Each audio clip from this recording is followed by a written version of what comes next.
You watch him pick up a yellow card in the 89th minute. Not for a tackle. Not for a foul that mattered. For frustration. That single card tells you everything about the night Kylian Mbappe just had. He touched the ball less than almost anyone else on the pitch. He is the best player in the world, and for 90 minutes, he barely existed. But the real story is far stranger than one bad night. Because this is not the first time. This is the third time in 8 years that a World Cup has asked Mbappe the same question. And this time, for the first time, the answer came before the final whistle of the final match. Rewind to 2018. A 19-year-old kid from Bondi runs onto the biggest stage on earth and scores in the final. Only Pelé had done that as a teenager. Rewind to 2022. He scores a hat-trick in a World Cup final and still loses on penalties. 2 finals. 2 different heartbreaks. And you start to believe this is simply what happens to him. He gets there. He almost wins. He walks away with medals that feel heavier than trophies. Then comes 2026, hosted across North America, and something shifts.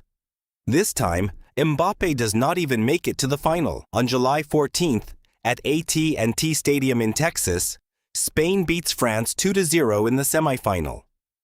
Mikel Oyarzabal converts a penalty in the 22nd minute after Lucas Digne fouls a teenager named Lamine Yamal. Pedro Porro doubles the lead in the 58th, exploiting a gap in the French defense that never should have opened. Spain finishes the match with 10 shots to France's 10, but only Spain's find the net. Mbappe finishes with the fewest touches of any player on the pitch. Why does this happen to the greatest scorer of his generation? Ask any coach, and they will tell you the same thing.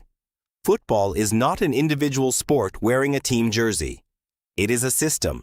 And on that night, Spain built a system with no seams for him to find. Every time he checked for the ball, 2 Spanish shirts closed the space before it arrived. This is not weakness.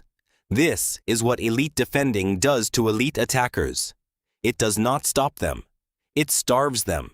Here is the part that stings the most. Didier Deschamps has coached France for 14 years. He took them to a title in 2018. He took them to a final in 2022. This was supposed to be one more run at history, a chance to become only the 3rd nation ever to reach 3 straight World Cup finals, joining Germany and Brazil. Instead, the campaign ends in the semifinal, 1 match short of even the chance to lose the final. You know this feeling if you have ever played the game yourself. You do everything right in training. You show up prepared. And then, on the one night that counts, the opponent simply takes away the thing you do best. That is not failure. That is football, refusing to guarantee anyone anything, no matter how many records sit next to their name. Mbappe still leaves this tournament with the Golden Boot race in his grip, still sits second on the World Cup's all-time scoring list, still owns more knockout stage goals than almost every player in history. The numbers do not lie about his talent. But numbers were never going to buy him a trophy this July. France will play for 3rd place instead of 1st.